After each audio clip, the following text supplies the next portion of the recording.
And let's all welcome Dr. Anne Ingram. So she is our keynote speaker. So this is, I think, our fifth session on Win Ideas Pro Summit's Virtual Summit 2024 on the International Women's Week. So let's all welcome her. Dr. Anne, I think you're comfortable with the platform. So we will be introducing you to all our attendees and speakers as well so that they will know who is Dr. Anne Ingram. So let me give a short intro about you.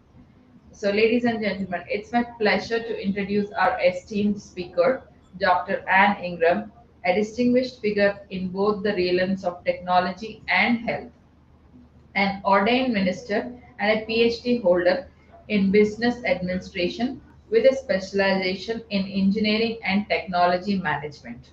Dr. Ingram brings a wealth of knowledge to the stage. Currently serving as CEO of Exponential Health Tech Advisors LLC and Axion Galaxy Inc. Inc., as well as a Chief of Staff at the Government Blockchain Association, she stands as a respected authority in the field. Dr. Ingram's recent address at ABQAURP 46th Annual Conference showcased her expertise in discussing digital equity, barriers affecting undeserved communities in the Web3 and Metaverse era, had valuable insights to blockchain healthcare standards, supporting the UN's Sustainable Development Goals were further highlighted in her speech at the UNIGF Blockchain Assurance and Standardization Dynamic Coalition. Today, she is here to share her wisdom and shed light on the intersection of technology and healthcare. Please join me in extending a warm welcome to Dr. Ingram. Wow, Hello. Welcome, Dr. Hello. Ingram. Hi. what a, Hello. yeah, that's a, You're doing great. so Thank you. many achievements, so many multiple roles. It's an absolute honor for us to be, for you to be here on this stage and for us as well to host you. Thank you. Can you hear me okay? Yes, yes, Okay, and good. Because we I can live slide as well go so ahead. that you can start presenting. Oh, good. I live in the country, so sometimes my bandwidth is a little bit crazy, but I'm glad you're hearing me well. All right.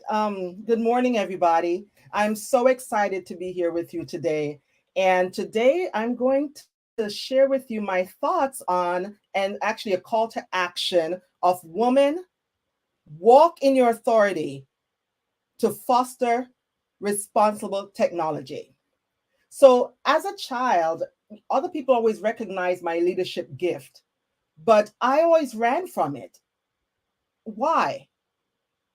Well, because I didn't have the self confidence to be a leader or have the understanding of the call and responsibility of a leader. But regardless of how much I ran from being a leader, I would often end up in some sort of leadership role. So, decades later, as my faith as a Christian believer grew and I gained an understanding of the Holy Scriptures, I was more inclined to step into leadership roles.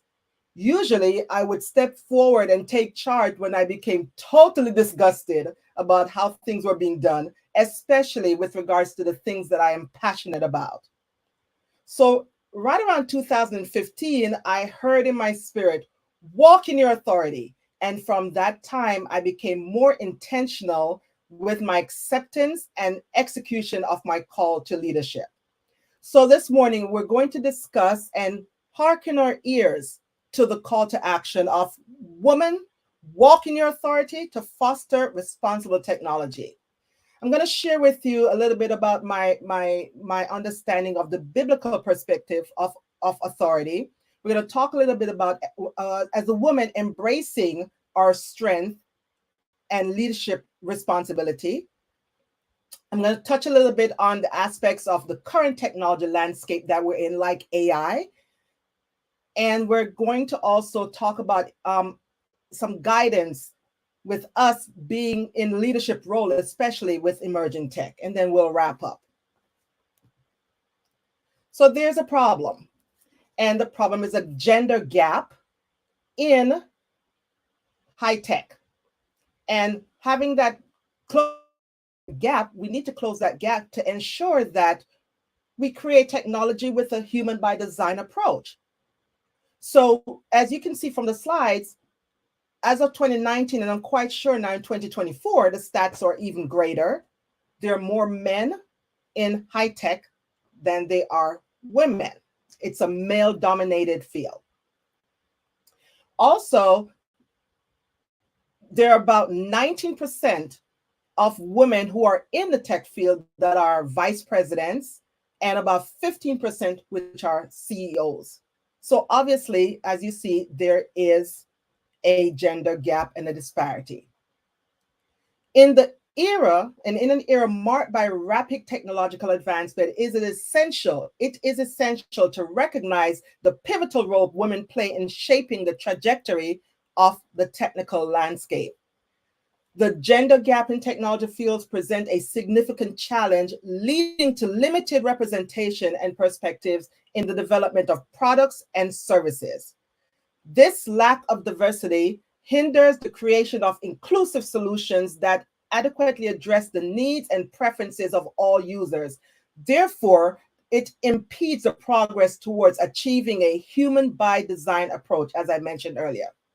So what's a human by design approach? A human by design approach emphasizes designing products and services and systems and environments with human needs, capabilities, and preferences in mind.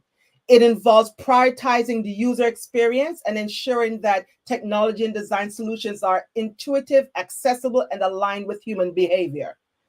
This approach aims to create solutions that enhance well-being, foster inclusivity, and ultimately serve humanity's best interests. I often think of the book, what is it? Women Are from Venus and Men Are from Mars. There's a different approach that's needed, right? We women think a lot different. As women, we bring unique perspectives, innovative ideas, and problem-solving approaches that enrich the technological landscape. However, the journey for women to claim our space and authority in this field is marked by challenges such as the gender bias, stereotypes, and unequal opportunities, as shown by the slides. Therefore, our call to action, woman, walk in your authority in the tech industry, is a rallying call for us as women to embrace our expertise, skills, and leadership potential within the ever-evolving realm of technology. So let me see, by clap or applause, who is going to stand up to this call to action? I'm just curious. Now, this just isn't a statement, right? The call to action just isn't a statement. Thank you, ladies. It is an invitation to embrace our power, intellect, and leadership with unwavering confidence. And that is the key, unwavering confidence. In a fast-paced realm of technological innovation, ethical considerations have become paramount, and we must spearhead the development of responsible technology by taking a proactive approach in aligning innovation with ethical standards and by walking in our God-given authority. Now, in my Christian walk of faith, I sometimes face situations that stretch me beyond my capacity. I'm quite sure you do too. As an ordained minister in my daily life, I lead with a worldview grounded in the Holy Scriptures. As an example, two of my favorite scriptures, Jeremiah 1:5, which says, "Before I formed you in the womb, I knew you." This is God speaking to Jeremiah and telling him, before you were formed in the womb, I knew you. And I approved of you. And before you were born, I consecrated you unto myself, and I've appointed you as a prophet to the nation. So that is God speaking to Jeremiah. But I truly believe that God is also speaking to us and has spoken to us from the time we're formed in our mother's womb. He appointed us as leaders, and he appointed us as leaders to nations. So just even being on this call, you are walking in that appointment right now. So the takeaway I have from that scripture for me, and hopefully for you, is that where we are in our life's journey to leadership is not by accident. It is divinely inspired and also a result of our decisions, because the decisions I made by running away from leadership over my life has had an impact. But by the grace of God, I'm back in position, back into my call. The other scripture that really speaks to me is a Proverbs 31:10-31, and the Proverbs 31 woman. So Proverbs 31 represents an idealized portrait of a woman who embodies virtues such as wisdom, industriousness, kindness, and a reverence for God. So verse 10 is really, really where I want to focus at this particular point. Verse 10 says, an excellent woman, one of who is spiritual, capable, intelligent, and virtuous. Now mark that word virtuous for me. Who is he who can find her? Meaning her husband. He's talking about her husband finding such a virtuous woman, because her value is more precious than jewels and her worth is far more above rubies. So remember I said mark the word virtuous. In the Hebrew, the word virtuous in Hebrew is the word kail. And kail means strength, ability, might, efficiency, wealth, force, an army. She is a warrior woman. The Proverb 31 woman is a warrior woman. She's a woman with power and authority. Is that you? Now, I often hear my pastor, Pastor Michael Hopewell of New Water Church in Davenport, Florida, say, some are called, some are chosen, and some are sent. And in my new book, Joseph's Wisdom, How to Survive and Thrive in Goshen in the Era of the New World Order, I explain the difference between being called, chosen, and sent on assignment. And I truly believe each of us is either one of those. You're either called, you're chosen, or you're sent. So being called by God means that you have a spiritual calling to accomplish a particular mission, a ministry, or a role in the world. When called or invited, you are divinely selected and appointed. Is that you? Now, being chosen by God means that you are uniquely selected for an elevated, specific task, a mission, or role in God's divine plan. Is that you? But most of all, ladies, is being sent. And that's another level of assignment where God appoints us to the most exalted office conceivable. Those sent are set apart and commissioned to fulfill the mission of an appointed place. And so as a leader in emerging tech, as a leader in this new world that we're in, if you're in your position, no matter where you are, for me it's tech, you may be in some other industry. If you are in that place, you are sent with a mission. So in your current position or role, do you know if you're called, chosen, or sent? For those who are sent to the appointed place and your place of employment or your own business, if you're not employed by someone else, you are to uphold and sustain a level of God-given authority in that appointed place, your place of dominion and influence. And on the slide, I define the difference between power and authority, because I think sometimes we get that mixed up. Power is the ability or potential for an individual to influence others and also control their behavior. And authority refers to the legal rights, the legal and formal rights to give commands and make decisions. So ladies, I say, walk in your authority, in your legal right to change your environment. And for the call for this call of action is to ensure that we have responsible technology going into this new generation. Remember, as we walk in our authority, we pave the way for future generations of women to follow. Our journey is significant, our voice is essential, and our authority is a force for positive change. Therefore, step confidently, embracing your authority, your legal right, and let the world witness the extraordinary impact that unfolds when we walk boldly in our power, which is our ability to influence others. As executives and leaders, we must guide organizations through the process of digital transformation.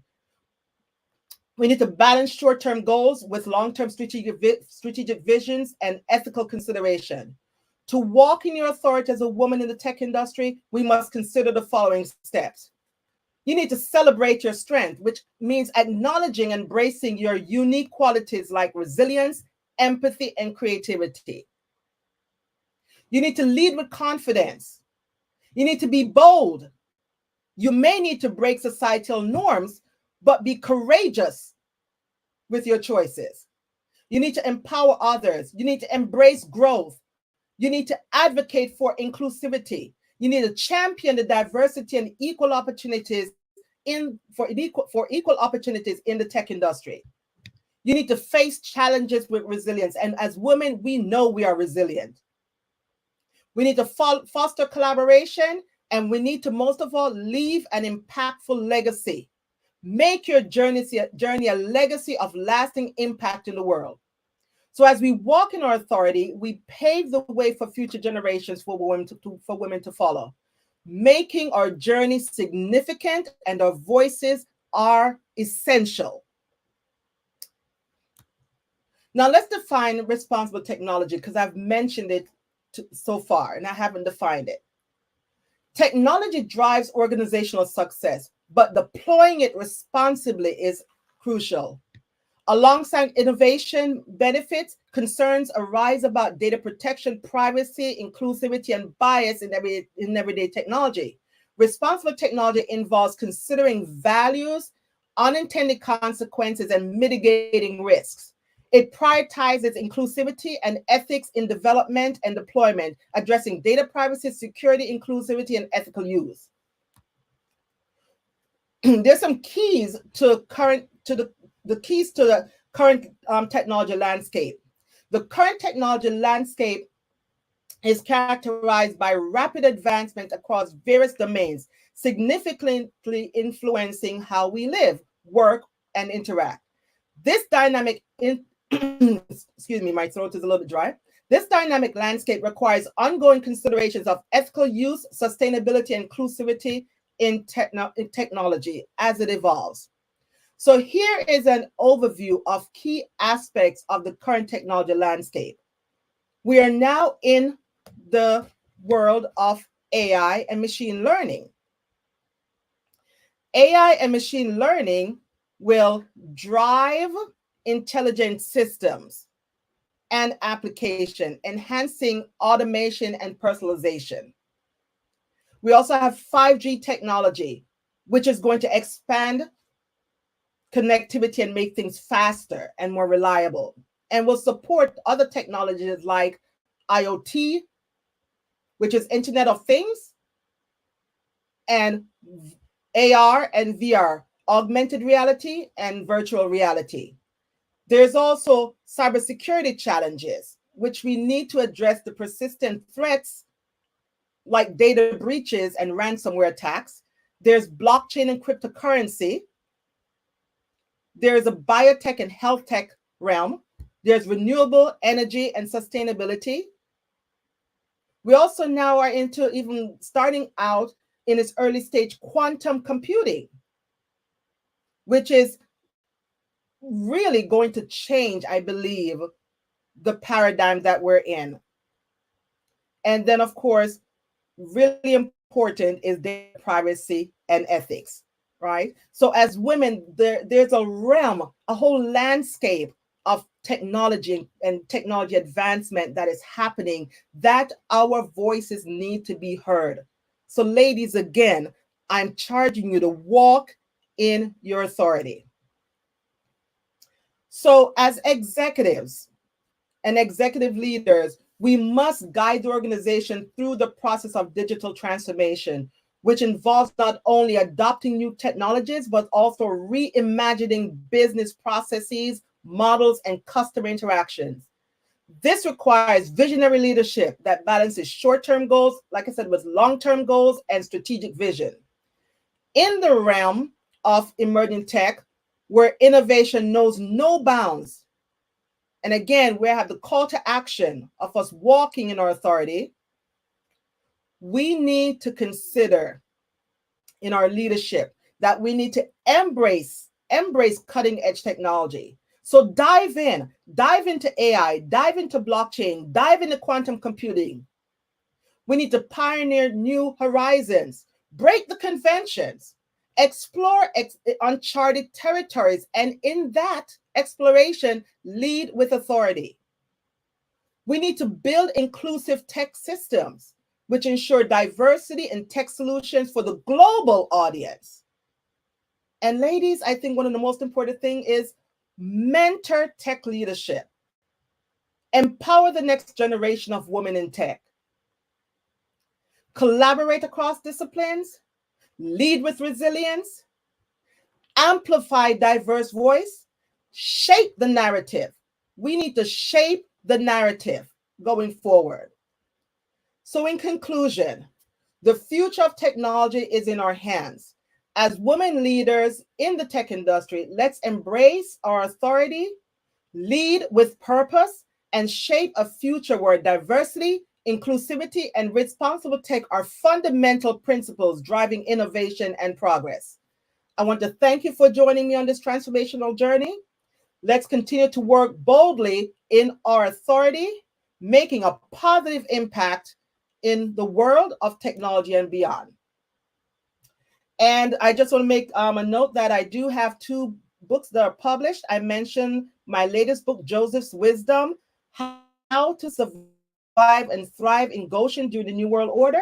And then my first book was Vulnerable for the Lord, A Journey of Pain, Obedience, and Healing. And both of those are available on Amazon. I think they'll really touch your heart. And especially Joseph's Wisdom, will truly empower you as we walk into this new world and new world order. I'll open it up for questions.